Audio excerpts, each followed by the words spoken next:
चलिए शुरू करते हैं। विषय है विद्यालय पाठ्यक्रम विकास बीएड चतुर्थ सेमेस्टर। छात्रों, आज हम इसमें मूल्यांकन के बारे में चर्चा करेंगे कि मूल्यांकन का अर्थ क्या है और इसके उद्देश्य क्या है और मूल्यांकन शिक्षा के क्षेत्र में शिक्षण कार्य में कितना महत्वपूर्ण है। चलिए देखते हैं मूल्यांकन का अर्थ। मूल्यांकन दो शब्दों के योग से बना है, मूल्यांकन और अंकन। इसका दूसरा शाब्दिक अर्थ छात्रों के गुण दोषों की विवेचना करके उसके संबंध में सही निर्णय करना।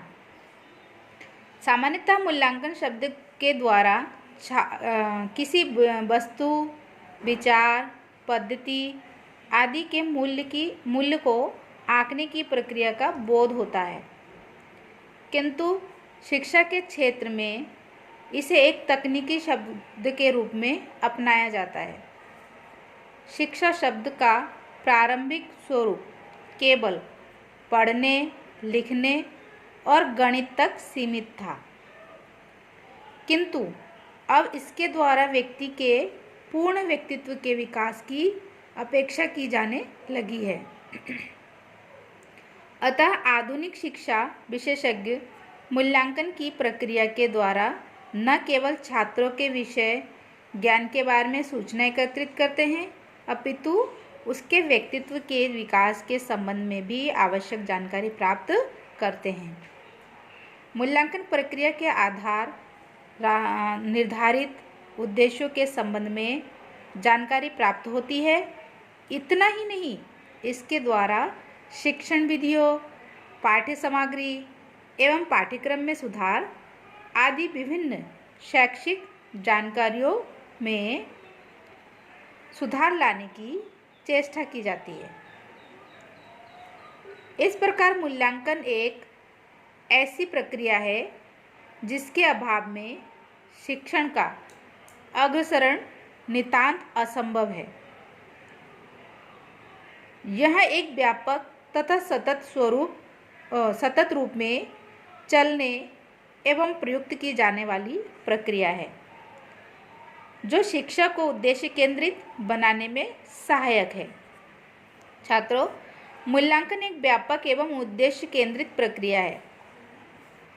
शिक्षा के क्षेत्र में इसका प्रमुख कार्य शिक्षा को उद्देश्य केंद्रित बनाना है। इस प्रक्रिया के आधार पर व्यक्ति के संपूर्ण व्यक्तित्व के विकास की जानकारी प्राप्त की जा सकती है। इसे व्यक्ति के व्यवहार का तुलनात्मक अध्ययन करने वाली एक सुव्यवस्थित प्रणाली के रूप में भी स्वीकार किया जाता है। छात्रों, अब आइए देखते हैं मूल्यांकन के उद्देश्य। मूल्यांकन प्रक्रिया के उद्देश्य निम्न प्रकार है। नंबर 1, मूल्यांकन का प्रमुख उद्देश्य छात्रों का वर्गीकरण करना है। छात्रों, मैंने आपको कक्षा में शिक्षण के दौरान बताया था कि प्रत्येक क्लास में अलग अलग बुद्धि लब्धि के बच्चे होते हैं, छात्र होते हैं, और प्रत्येक बच्चे की सोचने समझने की क्षमता अलग अलग होती है।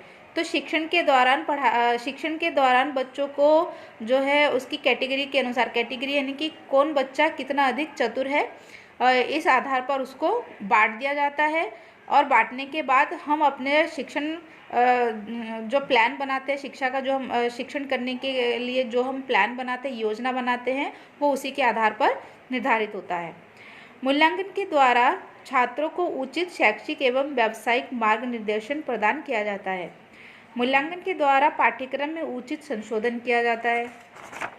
अर्थात मूल्यांकन करने से हमें स्वयं के अंदर की कमियों का भी पता चलता है कि हमने जो शिक्षण किया है उसमें हम कितने सफल और कितने असफल रहे हैं।